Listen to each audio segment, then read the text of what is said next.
You are now listening to the Thomas Greenwood podcast. Could you just back up a little bit? I can't fit in. I need some more space. Could you just slip it into reverse?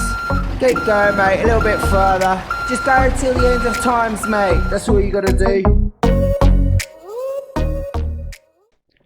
The past, Ampleforth and hypocrisy. The Catholics have got an awful lot of hypocrisy. If there's one thing they can do well, they've got 2,000 years to have refined it down to a fairly nice detail. Again, this podcast video is not about attacking a particular group.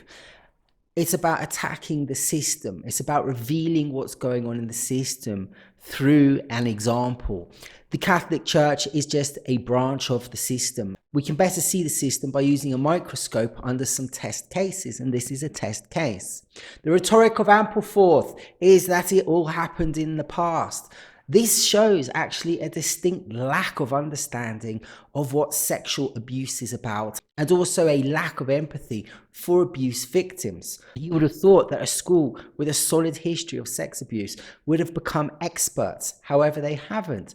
The victims get PTSD. Every day they get flashbacks of trauma. What's more, the abuse destroys their life and the life of their family, and they end up in a swamp of issues every day which all relate back to the abuse. A lack of job, a lack of relationships, a lack of money, anxiety attacks, depression, alcoholism, drug abuse, unhappiness, all every day they have to look at, which all relate back to the school. So when the school starts saying, well, it's in the past, you tell that to a sexual abuse victim to get over it. You say, it's in the past, it happened a long time ago. Where the education editor of the Sunday Times interviewed a survivor of child sexual abuse while at Ampleforth College. The survivor expressed particular disgust at the way that alumni of the school and the school itself on social media were currently trying to paint a picture of the situation whereby all the problems were in the distant past. But Ampleforth is currently banned from taking new students because of failings that put children at risk. Because sexual abuse is not like any other type of abuse. It is the worst type of abuse that you can deal to somebody, especially a child. It's an inversion of the sacred. Children are sacred beings. They haven't yet matured into adults. They haven't eaten that apple from Eden, from the tree of knowledge. And so when you start to give a child who's not ready adult concepts and ideas, you fungal up the energies in the system. It's like overloading a computer with electricity, and you damage the internal workings of the computer, and you can't rectify the problem very easily. Sometimes it's absolutely impossible. So when the school starts saying it was in the past, and yet these teachers were working at the school, 4 or 5 years ago, it's not in the past. You don't know what's going on in the school. And so you hear this rhetoric, it's in the past, it's in the past, it's in the past, it's in the past, there's new management. There's been 4 head teachers since the abuse. Ampleforth have not got it into order, and this is the rhetoric that they're using in order to try to get the parents to keep their children at the school so the school can get more money, and also to keep the doors open for the school so that new students can come in so they can get more money. This is not about morals, this is about money. The school and the Abbey have covered up. They're covering up now. They've lied about the inspections. They haven't told the parents the truth. They haven't told the students the truth. The students believe they're victims of a witch hunt, which they are not. The students believe that child safety teams are actually party poopers that are stopping their education, when in fact these people are trying to stop children like them being raped, which happened more or less 6 years ago. And the mentality to keep on raping the children is deeply embedded in the school and in the character of the school through legacy systems, and it's impossible, it seems, to wash it out because the school is still controlled by an abbey through various trusts which it has nefariously and occultly tried to hide through the St. Lawrence Trust and through the Abbey Trust. But it's absolutely obvious, according to ICSA and Richard Scorer and Jonathan West and other people, that the break that should have happened between the school and the Abbey hasn't happened, and the Abbey has been dishonest and lied. Richard Scorer, on the basis of an analysis of the Charities Commission returns for both St Lawrence Education Trust, which runs the school, and the Ampleforth Abbey Trust, which runs the abbey, found that when looking at those returns, the two entities are really quite closely intertwined. The trustees for St Lawrence Education Trust are appointed by the Abbey Trust. And you know, these are people that are supposed to be telling people and being a moral compass for hundreds or thousands of people, especially the children at the school.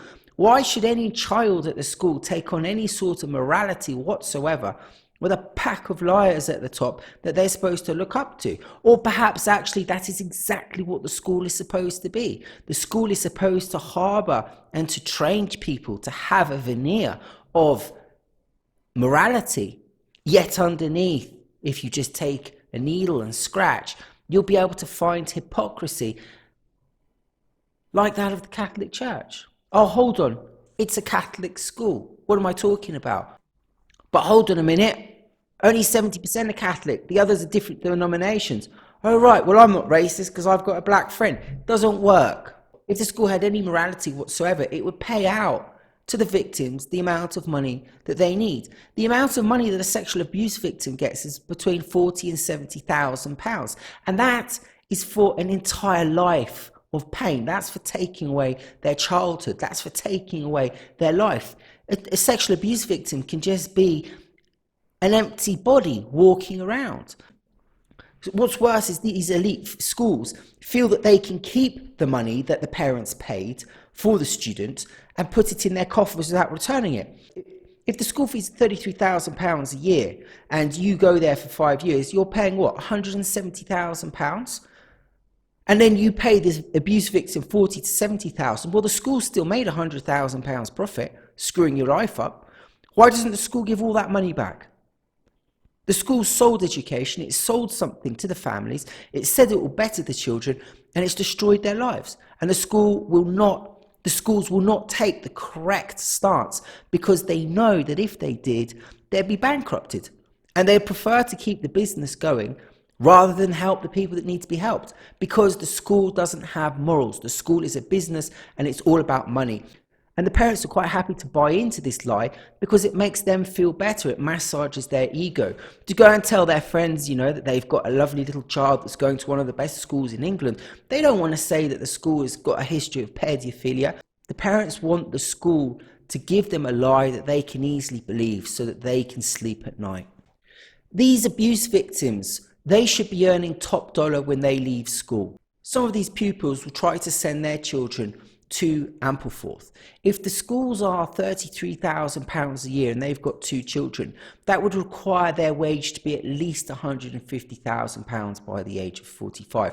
So you can see that these people are supposed to earn a lot of money. Over a 40-year period, a boy or a girl at that school should probably earn between £3 to £5 million. Instead, an abuse victim may end up in prison, on drugs, with mental disorders, and seeing hospitals and doctors and psychiatrists and be on antidepressants for the rest of their lives. So that person may end up with a job that has a wage of about £25,000 a year, which is normal. And over a 40-year period, that's about £1 million. So the difference is he'd probably lose £3 million over his 40-year working lifespan. So if he loses £3 million of his working wages and he gets a compensation between 50 and 70,000, so what, he loses 2,950,000. Doesn't sound like a very good deal to me. The school wins, the monks win. Now, if you have therapy every single week at £120 per session, that's 6,000 a year. Now, you times that by 40 years, which is what you might need the therapy for, because each year you have different problems, you have different issues, the world changes. And because you've been sexually abused, you find it very difficult to have those emotions or that mental stability to be able to cope with the changing world, because everything changes, it goes in cycles. So over a 40-year period, your mental health fees would be 240,000. If you're taking drugs, in order to cope as well, that could probably go up to 300,000. So remember, you've been paid what, 50 to 70,000 pounds to pay for 240,000 pounds worth of therapy, and you've also lost what, £3 million. So it doesn't sound very good. Again, the school and the monastery have won. Again, they haven't looked at what the repercussions are to sexual abuse victims. And you have Dyer, which says, oh, I'm sorry, I'm sorry, I'm sorry. Well, if you're so sorry, why don't you go to these sexual abuse victims and give them the money that they should have? But they don't. What the school does is it says, this is what St. Benedict's does in Ealing, is they say, oh, well, we've done everything that, the court has told us. We've paid out what we're supposed to, that the court said that we should pay. Well, when the court suits the school's very happy, to be the court's best friend.